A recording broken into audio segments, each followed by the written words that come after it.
ఆ మధ్య ఒక తెలుగుదేశం ఆస్థాన విద్వాంసుడు ఒక వీడియో పెట్టాడు. దానికి క్యాప్షన్ ఎంత క్రియేటివ్గా పెట్టాడంటే, హ్యాట్స్ ఆఫ్, చెబితే వినడు, తిడితే ఏడుస్తాడు. ఏడుస్తాడు తీసేయండి, వినడు తీసేయి. ఏంటి మీనింగ్? చెప్తే వినడు, తిడితే ఏడుస్తాడు. అంటే చెప్పితే వినకపోతే తిడతాం. అంటే మీరు మా వాయిసే మాట్లాడాలి. మీరు తెలుగుదేశం అధికార ప్రతినిధిగా మాట్లాడితే మిమ్మల్ని పేటీఎం అన్నాం. ఓకే, అంటే ఒక మినిమం మా పేటీఎం ఉండాలి. మీరు ఇంకో మా పేటీఎం లేకపోతే మిమ్మల్ని వేరే వాళ్ళ పేటీఎం అంటాం. ఇది ఎక్కడ సంస్కారం అండి? ఇప్పుడు వ్యక్తుల అభిప్రాయాలు విశ్లేషించవచ్చు, విమర్శించవచ్చు. ఇప్పుడు నేను ఒక పాయింట్ చెప్పాను, మీరు దానికి బ్రహ్మాండంగా కౌంటర్ చేయండి. మీ మేధో సంపత్తిని రంగరించి కౌంటర్ చేయండి. ఒక పార్టీకి నాకన్నా ఎక్కువ రిసోర్సెస్ ఉంటాయి కదా. కానీ వ్యక్తిగతంగా దాన్ని నేను ఎప్పుడన్నా అన్నానా?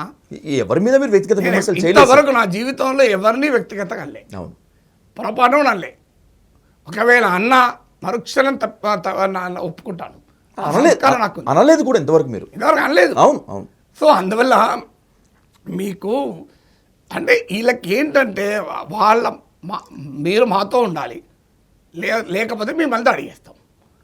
ఈ టెండెన్సీ వాళ్ళకే నష్టం, నాకేమీ నష్టం కాదు.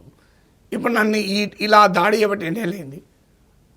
ఈ 3 రోజుల్లో నా సబ్స్క్రైబర్లు విపరీతంగా పెరిగారు. మీకు సీక్రెట్ చెప్తాను. ఈ 3 రోజుల్లో మామూలుగా లేదు నాకు వ్యూవర్షిప్. సబ్స్క్రైబర్లు, వ్యూవర్లు, రెవెన్యూ కూడా ఎక్కువనే ఉన్నది. Fine, thank you very much. మీ వల్ల నాకు సబ్స్క్రైబర్లు పెరిగారు కదా. అరెస్ట్ అయ్యేది, జైల్లో వేసి ఉంటే అసలు నాకు ఇంకో 1 మిలియన్ పెరిగేది. ఓకే, అన్ఫార్చునేట్లీ వేస్తుంటే ఫార్చునేట్లీ నా సిపిఐ నారాయణ గారు అద్భుతంగా చెప్పారు. ప్రొఫెసర్ నాగేశ్వరని అరెస్ట్ చేయండి, కాక్రోచ్లు బయటకు వస్తాయన్నారు. ఇప్పుడు కాక్రోచ్ నడుస్తుంది కదా sir. So professor Narayana arrest చేయండి, కాక్రోచ్లు బయటకు వస్తాయన్నారు. చేసి ఉంటే నాకు ఇంకో 1 మిలియన్ సబ్స్క్రైబర్లు పెరిగేవాళ్ళు. వాళ్ళు మరి అదే గుర్తించి ఎందుకులే పెంచులు అనుకున్నారు.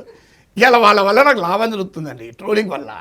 ట్రోలింగ్ వల్ల ఏమవుతుందంటే యూట్యూబ్ ఆల్గరిథం ఎట్లా పనిచేస్తా అంటే, దానికి ట్రోలింగా మెచ్చుకోవడమా అన్నీ ఏం తెలియదు దానికి.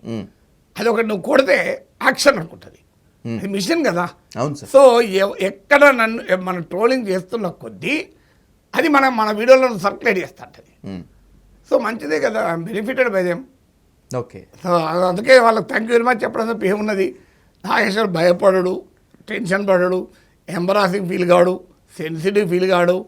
సో నేను ఇప్పుడు కాదు, స్టూడెంట్గా ఉండే భయంకరంగా లాఠీ దెబ్బలు తిన్నాండి విద్యార్థుల సమస్యల పైన. ఆ రోజే ముషిరాబాద్ జైల్లో 3 రోజులు ఉన్నా. ఇవాళ జైలుకు భయపడుతున్నా అండి. స్టూడెంట్ డేస్లో ముషిరాబాద్ జైల్లో 3 రోజులు ఉన్నా. ఎందుకు? దేనిపైన? హాస్టల్ విద్యార్థుల స్కాలర్షిప్ల సమస్యల పైన. ఇప్పుడున్న గాంధీ హాస్పిటల్ ప్లేస్లో ఉన్న గాంధీ హాస్పిటల్ ప్లేస్లో ముషిరాబాద్ జైల్లో 3 రోజులు ఉన్నా. సో ఎందుకు భయపడతాను? మామూలుగా లాఠీ దెబ్బలు తిన్నామా, అరెస్ట్ అయినామా? అప్పుడు స్టూడెంట్ డేస్లో అఫ్కోర్స్ ఎమ్మెల్సీ అయినప్పుడు అరెస్ట్ అయినాం, దట్ ఇస్ డిఫరెంట్. అప్పుడు గౌరవంగా కూర్చుండబెట్టి సిఐ కాఫీ తాగించి పంపించారు. సో మన స్టూడెంట్ డేస్లో ఉన్నప్పుడు. సో అందువల్ల నాకేమి ఇవన్నీ కొత్త కాదు. నా చరిత్ర వాళ్ళకి తెలుసు, వాళ్ళ చరిత్ర నాకు తెలుసు.